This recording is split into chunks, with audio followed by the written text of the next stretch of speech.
Dewa Perang Ye Shikai. Bab 1746. Tidak masalah. Selama ada kemungkinan, aku akan mencobanya. Ye Shikai sangat bersemangat. Menurut Dao Hun, bukan tidak mungkin untuk kembali ke dinasti Qin. Nak, jangan terlalu ceroboh. Belum ada yang pernah mencoba menjelajah ruang dan waktu, Dao Hun mengingatkan. Apa masalahnya? Aku baru saja melintasi ruang dan waktu, dan aku kembali dengan selamat. Pasti ada orang pertama yang mencobanya. Ye Shikai hanya ingin bertemu He Linghan, jadi tentu saja dia tidak takut bahaya. Ya, kau memang kembali, tapi siapa yang tahu kemana kau akan pergi lain kali.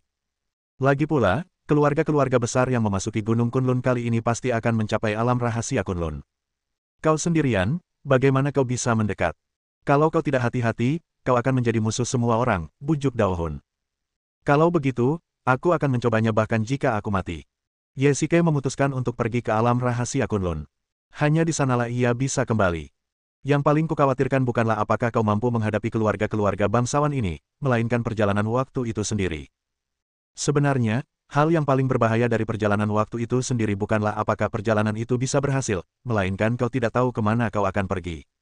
Dao Hun melanjutkan, terakhir kali kau kembali ke dinasti Qin, kemungkinan besar itu hanya sebuah peristiwa probabilitas. Kali ini, hanya Tuhan yang tahu di mana kau akan berakhir. Jika kau kembali ke zaman batu, kau mungkin tidak akan selamat. Ada benarnya juga apa yang kau katakan. Ye Shikai juga merenung. Jika perjalanan waktu bersifat acak dan tidak sesuai dengan kehendak manusia, maka ia bisa muncul kapan saja di masa lalu. Bagaimana ia bisa menjamin untuk kembali ke dinasti Qin? Hal ini sulit dikendalikan. Tapi aku memang melakukan perjalanan waktu. Ye Shikai berkata dengan tenang, jika perjalanan waktu itu acak, lalu bagaimana mungkin aku kembali ke masa kini secara kebetulan? Karena itu, aku yakin simpul waktu bisa dikendalikan, tapi aku belum tahu caranya. Yah, aku tidak bisa meyakinkanmu. Karena kau sudah memutuskan, aku akan pergi bersamamu. Bahkan, aku bisa melihat bahwa Raja Neraka pun tidak mau mengambil nyawamu. Di tempat eksekusi hari itu, kau ditikam tepat di jantung, tapi kau masih selamat. Tunggu saja. Ye Shikai mengemasi barang bawaannya dan berjalan keluar dari gua. Hei, apa yang akan kamu lakukan? Tentu saja kami pergi semalaman. Kami sudah terlambat, jadi kami hanya bisa maju selagi mereka beristirahat. Baru setelah itu kami punya kesempatan untuk menyusul mereka. Ye Shikai menghadapi salju tebal. Ia sudah mengantisipasi cuaca yang berubah-ubah di pegunungan Kunlun. Ye Shikai memegang senter dan perlahan berjalan mendaki gunung di atas salju. Meskipun salju tebal tidak membahayakan, salju memperlambat langkahnya, memberinya kesempatan untuk mengejar ketinggalan. Keluarga Ji, Kam. Ye Shikai memiliki cincin penyimpanan yang dapat menyimpan banyak barang, tetapi yang lain tidak seberuntung itu. Siapapun mereka, mereka hanya bisa tinggal di tenda-tenda sederhana ketika datang ke sini. Lagi pula, tidak ada hotel resor mewah di Gunung Kunlun untuk ditinggali keluarga-keluarga ini. Mereka hanya punya tenda yang bisa mereka bawa sendiri. Lebih dari 1.000 orang dari keluarga Ji datang ke sini, dan ratusan tenda berbagai ukuran didirikan di tanah datar.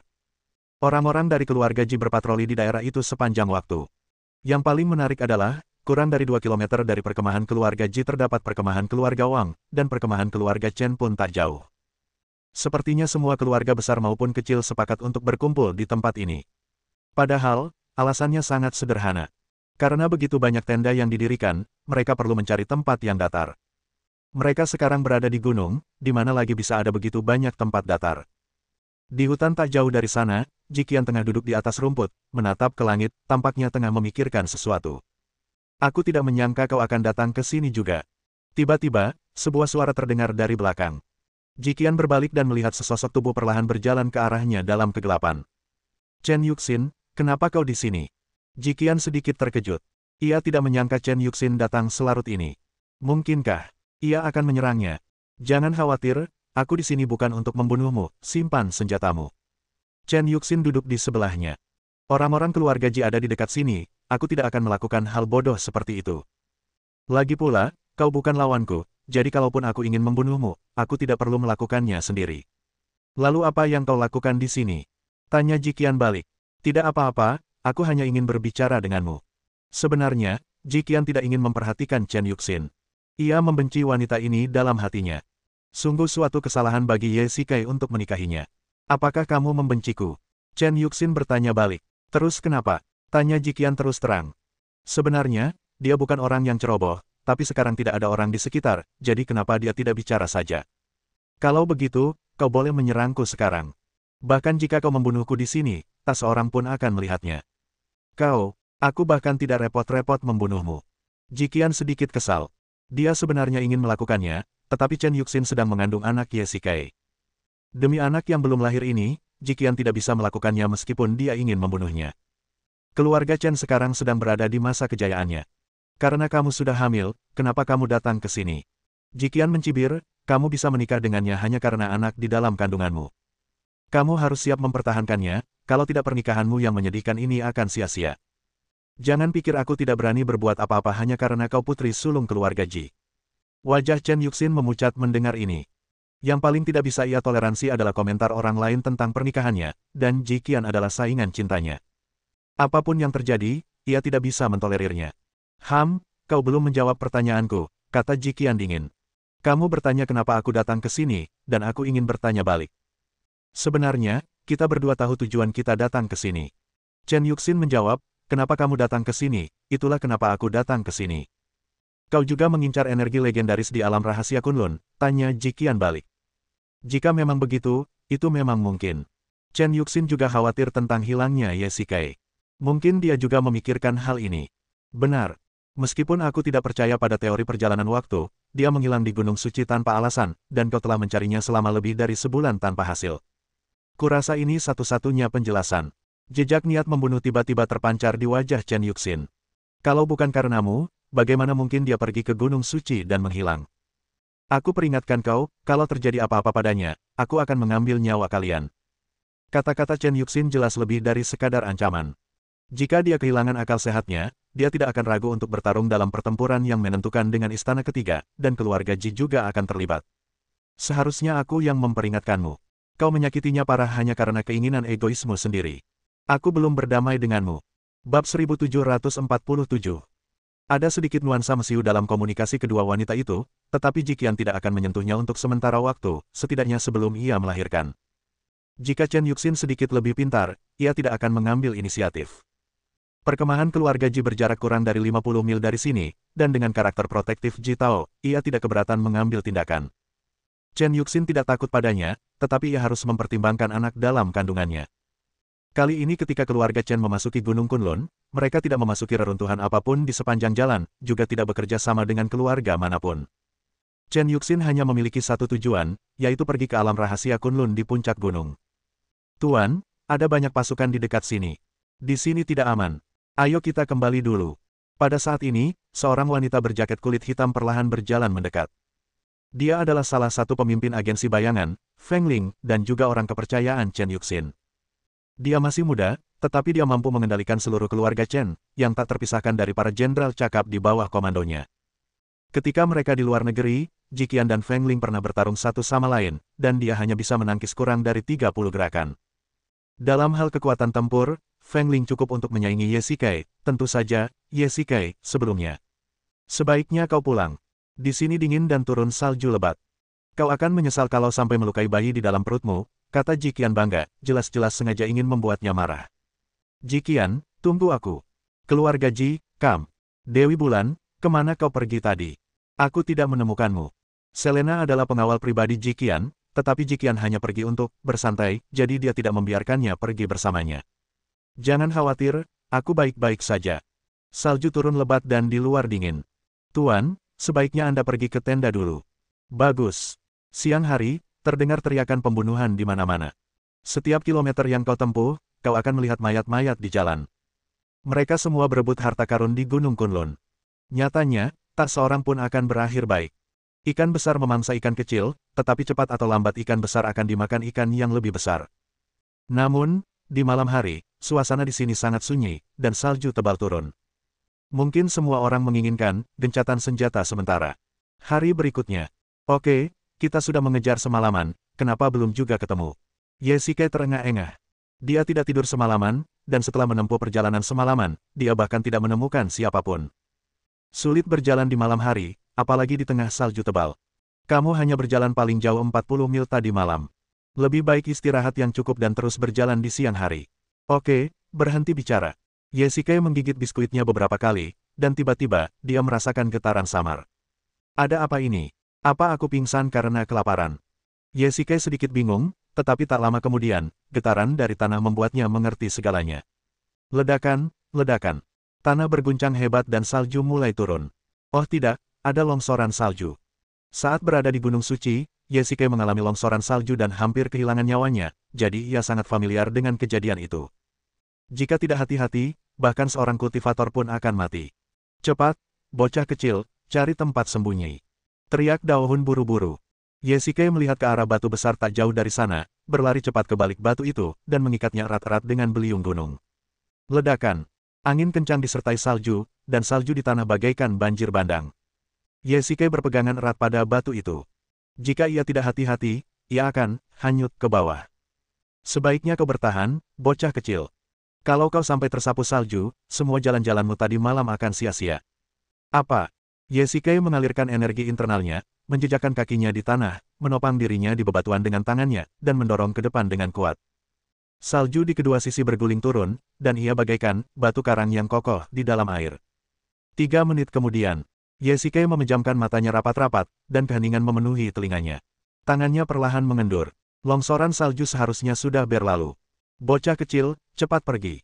Kata-kata Daohun menyadarkan Ye Shikai. Salju di kedua sisinya lebih dari 2 meter tingginya, dan batu ini benar-benar menghalanginya. Kok bisa tiba-tiba ada longsor? Ye Shikai berjalan ke batu itu dan melihat sekeliling.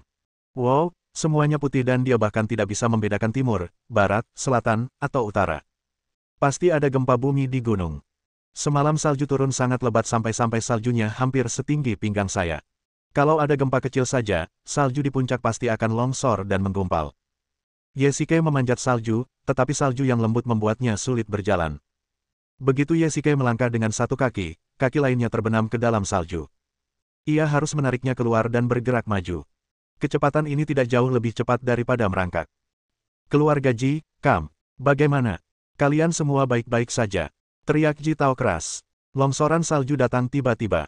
Tak hanya keluarga Ji, tetapi semua keluarga yang berjalan di depan hampir terdorong oleh salju. Tempat mereka mendirikan tenda adalah tanah datar, dan ketika longsoran salju datang, tak ada tempat untuk bersembunyi. Qianer, kamu baik-baik saja. Ji Tao menemukan Ji Qian dan bertanya padanya dengan penuh perhatian apakah dia terluka. Jangan khawatir, aku baik-baik saja. Longsoran salju datang terlalu tiba-tiba dan tidak ada yang siap. Ji Qian melambaikan tangannya. Banyak orang di sekitar masih terkubur salju. Meskipun para kultivator memiliki kondisi fisik yang baik, mereka hanya bisa menyelamatkan nyawa mereka. Mustahil untuk melawan longsoran salju sebesar ini hanya dengan kekuatan manusia. Selena, apakah kamu sudah menemukan semua orang?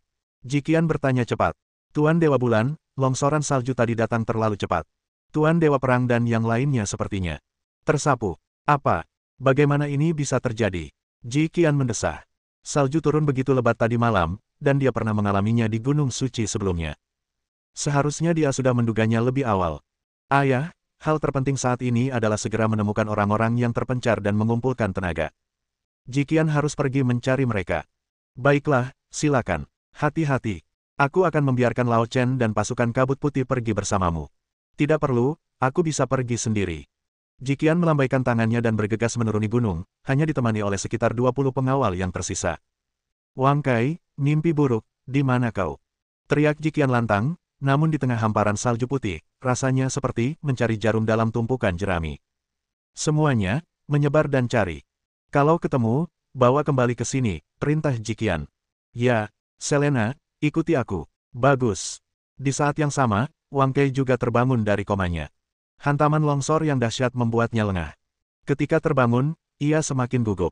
Seluruh tubuhnya tergantung di pohon, dan ada salju di bawah kakinya. Sepertinya ia tergantung di pohon saat tersapu. Sungguh malam kita mengalami longsor lagi, keluh Wang Kai. Dulu di Gunung Suci juga terjadi seperti itu, dan sekarang pun sama. Bab 1748. Wang Kai mengangkat tombak di tangannya dan menyingkirkan salju di dekatnya. Sekelilingnya tertutup salju putih. Ini pertama kalinya ia ke Kunlun dan tiba-tiba ia kehilangan arah. Yang terpenting, sepertinya tidak ada orang di sekitar. Bahkan jika ia ingin bertanya arah, tidak ada seorang pun yang bisa ditanyai. Mengerikan sekali, keluh Wang Kai.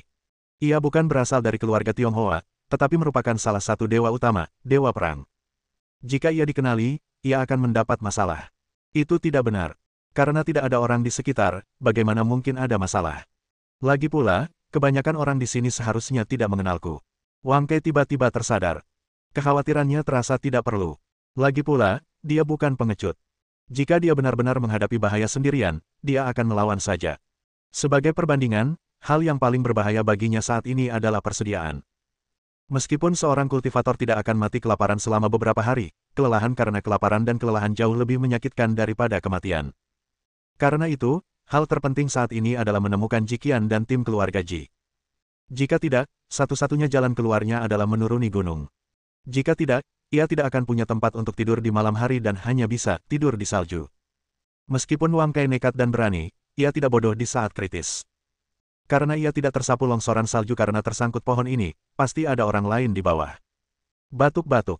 Tiba-tiba, Wang Kei mendengar beberapa batuk. Ia berbalik dan melihat beberapa orang perlahan merangkak keluar dari salju dan berjalan maju. Ada 2 pengawal bulan, 3 pengawal kegelapan, dan 2 di antaranya adalah saudara-saudaranya dari kuil Dewa Perang. Cepat bangun. Wang Kei melangkah maju dan menarik mereka keluar dari salju. Bagus sekali. Akhirnya aku punya beberapa saudara lagi. Wang Kei diam-diam senang. Dengan seseorang yang menemaninya, setidaknya dia tidak akan begitu kesepian. Tuan Dewa Perang, apa yang harus kita lakukan selanjutnya? Tanya salah satu dari mereka. Aku tidak tertarik pada harta karun di puncak gunung. Aku lebih menginginkan saudara-saudaraku.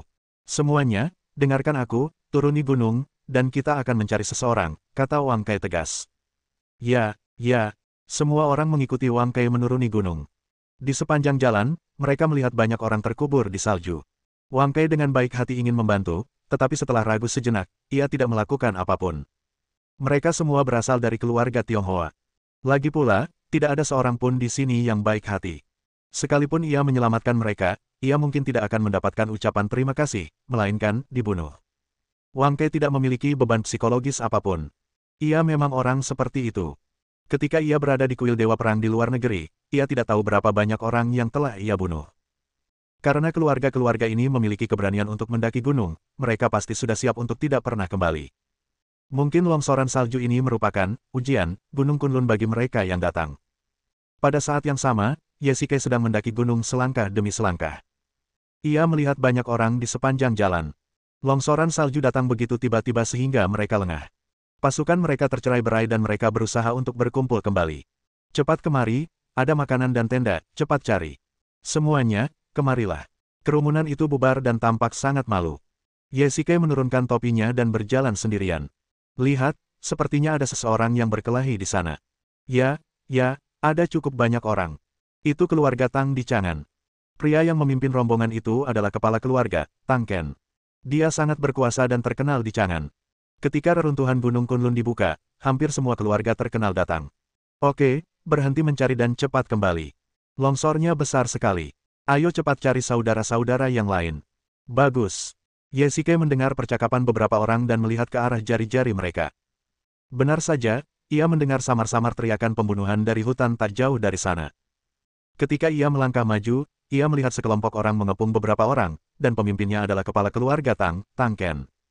Sebelumnya, ketika ia berada di reruntuhan Baiki, ia pernah berselisih dengan Tang Ken, bahkan berkelahi dengannya. Melihat orang-orang yang berkerumun di tengah, ternyata ada seorang wanita dengan kuncir kuda. Ye Shikai berusaha keras mengingatnya, tetapi ia tidak dapat mengenalinya. Selama dinasti Qin, ia kehilangan terlalu banyak ingatan. Jika ia tidak mendengar percakapan mereka tadi, ia bahkan tidak akan mengingat Tang Ken. Ye Shikai bersembunyi di semak-semak di dekatnya. Ia samar-samar mengingat wanita ini, tetapi ia tidak ingat di mana ia berada. Liu Ying, hanya ada sedikit orang di sekitarmu, tapi kau masih saja sombong. Seorang pria berjalan keluar dari keluarga Tang, tampak sangat keren. Keluarga Tangmu memang kuat, tapi aku putri tertua keluarga Li. Aku tidak percaya kau berani menyentuhku. Liu Ying.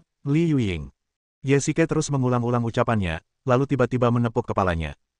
Aku ingat Liu Ying ini putri sulung keluarga Li di Chang'an. Aku pernah melihatnya di reruntuhan Baiki waktu itu. Ye Shikai sepertinya telah memulihkan ingatannya. Ada 3 keluarga besar di Chang'an, keluarga Li, keluarga Tang, dan keluarga Gongsun, dan keluarga Li adalah yang terkuat di antara mereka. Ayah, Liu Ying adalah putri sulung keluarga Li. Jika dia ada di tangan kita, keluarga Li pasti akan takut pada kita. Pria dari keluarga Tang itu berkata dengan lembut. Ye Shikai ingat bahwa dia adalah putra kedua keluarga Tang Ni. Ketika mereka berada di reruntuhan Baiki, Ye Shikai telah memberinya pelajaran. Meskipun agak tidak terhormat, itu memang metode yang bagus, kata Tang Ken dingin. Nona Li, karena Anda tidak bisa menemukan ayah Anda sekarang, mengapa Anda tidak ikut dengan kami? Kami akan mengantar Anda untuk menemukannya. Bah, dasar tua bangka, apa kau benar-benar menganggapku bodoh? Li Yuying langsung mengumpat. Meskipun hanya ada beberapa penjaga di sekitarnya, ia sama sekali tidak takut. Sebagai putri sulung keluarga Li, ia tentu saja tidak selemah itu dan tidak akan takut dengan beberapa patah kata Tang Ken. Nona, ada banyak orang di keluarga Tang. Kami akan membantu evakuasi Anda. Anda harus segera pergi, kata seorang penjaga di samping Li Yuying. Lelucon apa ini? Aku ingin melihat siapa yang berani datang. Kalau begitu, ayo kita mulai. Tang Ken melambaikan tangannya, dan Tang Ni bergegas maju bersama beberapa orang. Pengadilan kematian. Suara mendesing. Tiba-tiba, Tang Ni merasa lengannya mati rasa dan ia menarik tangannya dengan tiba-tiba. Yang lain juga ikut berhenti. Siapa itu? Tanya Tang Ken dingin sambil melihat ke arah datangnya batu itu. Begitu banyak orang mengepung seorang wanita, bahkan mereka mengaku berasal dari keluarga bangsawan. Bukankah itu konyol? Ye Shikai bergerak sangat cepat. Sebelum ada yang bisa melihatnya dengan jelas, ia sudah muncul di hadapan Li Yuying. Kau, aku ingat sekarang, bukankah ini menantu keluarga Chen? Tang Ken juga mengenali orang itu. Lagi pula, saat ia masih mahasiswa baru, ia pernah bertarung dengan Ye Shikai dan berada dalam posisi yang kurang menguntungkan. Tidak banyak lawan yang bahkan ia anggap sulit untuk dihadapi, jadi Tang Ken tentu saja mengingatnya dengan jelas. Bab 1749. Tang Ken agak curiga. Beberapa waktu lalu, beredar rumor bahwa menantu keluarga Chen telah kehilangan kekuatan batinnya dan berubah dari seorang kultivator ulung menjadi orang yang tidak berguna. Awalnya ia tidak begitu percaya, tetapi laporan dari bawahannya memang mengatakan demikian, jadi ia kemudian mempercayainya. Namun, dilihat dari batu tadi, mungkin tidak sesederhana itu. Tang Ni adalah putra keduanya. Meskipun agak keren, ia juga seorang kultivator. Bagaimana mungkin batu yang dilempar orang biasa bisa mengenai lengannya dengan begitu akurat? Ayah, orang ini memiliki identitas lain, dia adalah Hades, salah satu dari 12 dewa utama. Dikabarkan dia menghilang saat konferensi dewa utama terakhir. Bawahan saya telah mengonfirmasi berita tersebut, tetapi dia tiba-tiba muncul sekarang. Berita sebelumnya kemungkinan besar hanya tipuan dari keluarga Chen. Tang Ni sangat berhati-hati. Dia telah melihat kekuatan Ye Shikai di reruntuhan Baiki. Dia jelas merupakan ahli kultivasi kelas atas. Ye Shikai tersenyum getir. Informasi yang diberikan keluarga Tang cukup akurat. Dia memang hilang, tetapi kali ini dia kembali, tepat waktu, tepat pada saat pembukaan reruntuhan Gunung Kunlun. Aku tak pernah menyangka menantu keluarga Chen ternyata Raja Neraka. Hubungan mereka sungguh rumit, kata Tang Ken dingin. Kenapa kau? Li Yuying juga teringat Ye Shikai. Penampilannya di reruntuhan Baiki begitu luar biasa sehingga bahkan pedang Yusi pun jatuh ke tangannya. Omong kosong, kalau bukan aku, kau pasti sudah ditangkap hari ini. Ye Shikai memutar bola matanya. Dia cukup baik hati untuk membantu, tapi Li Yuying justru bersikap tsundere. Mereka masih ingin menangkap saya, tapi mereka bermimpi. Apakah kamu punya flare? Tanya Ye Shikai balik. Ya, aku hampir lupa. Li Yuying mengeluarkan suar dari tas di pinggangnya dan melepaskannya ke langit. Ledakan. Suar itu meledak di udara, menyilaukan bahkan di siang hari. Sahabatku, masalah ini tidak ada hubungannya denganmu, untuk apa repot-repot ikut campur? Kata Tang Ken dingin. Bukan apa-apa, aku hanya tidak tahan melihat sekelompok pria menindas seorang wanita, balas Ye Shikai. Tuan Ye, Anda sengaja melawan keluarga Tang kami, ancam Tang Ni. Menarik sekali. Bukankah kau pernah melawanku terakhir kali saat kita memasuki reruntuhan Baiki? Kata Ye Shikai sinis. Tang Ken terluka olehnya, dan dendam di antara mereka sudah terbentuk. Kalau begitu, apa salahnya berselisih? Kalau kau menginginkannya, kau harus melewatiku dulu. Ye Shikai mengeluarkan pedang Yuxi dari cincin penyimpanannya. Energi pedang itu begitu tajam sehingga tak seorang pun dari keluarga Tang berani mendekat. Hei, ku dengar kau kehilangan energi batinmu. Benarkah? Li Yuying sangat senang Ye Shikai bersedia membelanya, tetapi ia tak bisa menahan diri untuk tidak mengkhawatirkannya. Belum lagi apakah ia benar-benar kehilangan energi batinnya, bahkan jika ia masih memilikinya, di sisi yang berlawanan bukan hanya Tang Ken dan Tang Ni, ayah dan anak, tetapi juga ratusan petinggi keluarga Tang dan lebih dari 30 tetua, yang mewakili kekuatan terkuat keluarga Tang. Ia tak mungkin bisa menahannya sendirian. Kamu menebak. Hei, sudah malam begini, masih saja kau bercanda. Nak, jangan terlalu bangga. Kita akan bertemu lagi. Semuanya, ikut aku. Setelah beberapa menit kebuntuan, Tang Ken tiba-tiba memerintahkan evakuasi. Ayah, ini kesempatan bagus. Dia hanya satu orang dan kita tidak perlu takut padanya. Tang Ni agak enggan. Liu Ying ada di sini. Jika dia bisa menangkapnya, itu sama saja dengan menangkap separuh keluarga Li. Anak bernama Ye ini sangat jahat. Kemunculannya yang tiba-tiba pasti ada hubungannya dengan keluarga Chen. Ayo kita bantu dia hari ini. Lagi pula, suara sinyal sudah berbunyi, dan pasukan besar keluarga Li pasti akan bergerak ke sini. Saat itu, kedua keluarga pasti akan bertarung. Aku tidak ingin menghabiskan seluruh tenagaku secepat ini. Baiklah, semuanya mengungsi dari sini. Setelah semua anggota keluarga Tang pergi, Ye Shikai menyimpan pedang Yuxi, dan Liu Ying juga menghela napas lega. Aku tidak menyangka kalau kelompok orang ini benar-benar tertipu olehmu. Bukan karena aku, tapi karena orang-orang keluarga Li akan segera datang. Jika mereka bersikeras merebut orang, kedua keluarga pasti akan bertarung. Satu-satunya hasil dari pertarungan dua keluarga yang berimbang ini adalah kedua belah pihak akan menderita kerugian. Tang Ken juga orang yang cerdas. Tujuannya datang ke Gunung Kunlun bukan hanya untuk bertarung sampai mati dengan keluarga Limu, Ye Shikai menjelaskan dengan ringan. Aku mengerti, tapi mereka semua orang baik. Kalau kamu tidak datang tadi, kita mungkin sudah benar-benar bertengkar. Baiklah, keluargamu akan segera datang, jadi aku harus segera pergi agar tidak menimbulkan masalah. Tunggu sebentar. Liu Ying segera mengulurkan tangan untuk menghentikannya. Ada apa? Ada yang ingin kau katakan lagi? Tanya Ye Shikai balik. Lagi pula, kau telah banyak membantuku kali ini. Aku putri sulung keluarga Li. Bantuanmu kepadaku berarti keluarga Li berutang budi padamu.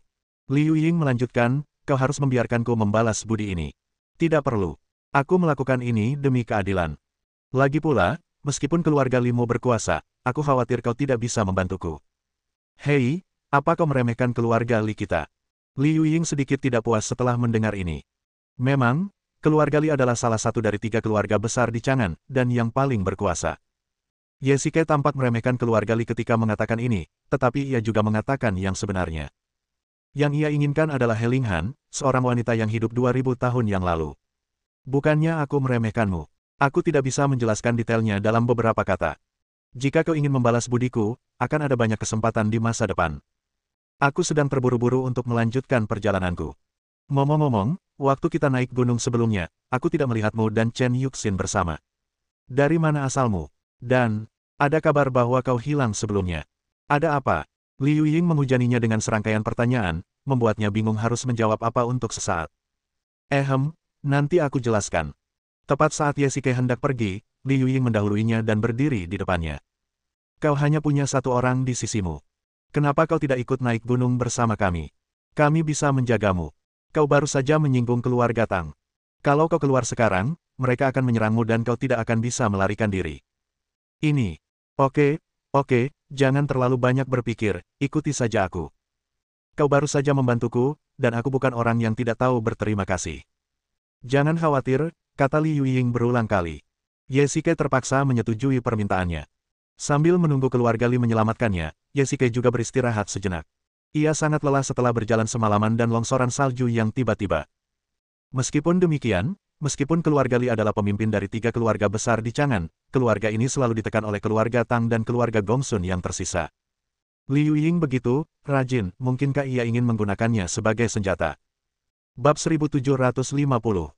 Kemungkinan ini tidak dapat dikesampingkan. Liu Ying bukanlah wanita yang naif.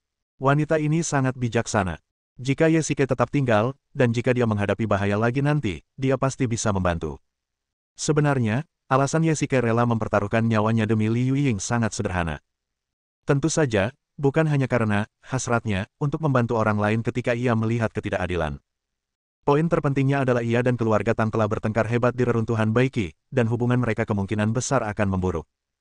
Ia juga tidak menganggap Tang Ken tipe orang yang bisa melupakan masa lalu dengan senyuman. Oleh karena itu, jika ia tidak membantu, Tang Ken tidak akan menunjukkan belas kasihan kepada keluarga Tang saat ia bertemu mereka nanti. Daripada melakukan ini, lebih baik ia membantu dan membuat keluarga Li berutang budi padanya. Dalam hal ini, Ye Shikai juga ingin melihat bagaimana keluarga Li akan membalasnya. Selain itu, jika Tang Ken benar-benar pendendam dan menjaga Ye Shikai di luar, itu akan menjadi ancaman baginya untuk keluar. Sekalipun ia seekor harimau, ia tidak akan berdaya menghadapi sekawanan serigala. Merindukan. Setelah menerima sinyal bahaya dari Suar, keluarga Li pun mulai bergerak menuju tempat ini. Yang pertama tiba adalah beberapa tetua dan pengawal keluarga Li. Mereka tersapu longsoran salju dan segera tersesat, tetapi ketika melihat Suar, mereka pun bergerak menuju ke sini. Oke, ayo cepat kembali ke tim. Longsoran salju sialan itu hampir menguburku, gerutu Liu Ying sambil mengeluh. Ye Shikai melihat sekeliling. Ada cukup banyak orang di luar, berkumpul di berbagai arah. Jika seperti dugaan Ye Shikai, keluarga-keluarga lain pasti juga sedang berkumpul dan bersiap untuk kembali mendaki gunung. Ayah! Tiba-tiba, Liu Ying melihat seseorang di antara kerumunan dan segera melangkah maju. Ye Shikai juga pernah mendengar tentangnya. Kepala keluarga Li, bernama Li Changtian, juga cukup terkenal di kalangan keluarga bangsawan Tiongkok. Keluarga Li adalah kepala dari 3 keluarga besar di Chang'an, dan Li Changtian bahkan lebih hebat lagi. Yuer, kamu baik-baik saja. Jangan khawatir, ayah. Tadi memang agak berbahaya, tapi terima kasih sudah datang menyelamatkan. Liu Ying menunjuk Ye Shikai. Teman muda ini, bukankah dia menantu keluarga Chen? Junior Ye Shikai, senang bertemu senior Li. Ye Shikai cukup sopan dan membungkuk hormat. Sebenarnya, dia pernah bertemu Li Changtian sebelumnya di reruntuhan Baiki, tetapi mereka bukan teman dekat. Ayah, keluarga Tang baru saja mengepungku. Apa? Bagaimana ini bisa terjadi? Apa kau baik-baik saja? Li Changtian sangat menyayangi putrinya. Intinya, jika Liu Ying jatuh ke tangan keluarga Tang, ia pasti akan dikendalikan oleh mereka. Ia harus melakukan apapun yang diminta Tang Ken. Geng Tang Ken itu keji dan tak tahu malu. Kalau saja dia tidak menyelamatkannya, putriku pasti sudah ditawan oleh mereka. Jadi begitulah adanya. Karena kau telah menyelamatkanku, kau adalah dermawan keluarga Liku. Aku harus membalas budi ini. Li Changtian sangat senang. Liu Ying mampu mengubah bahaya menjadi keselamatan, yang menunjukkan bahwa Tuhan memberkati keluarga Li.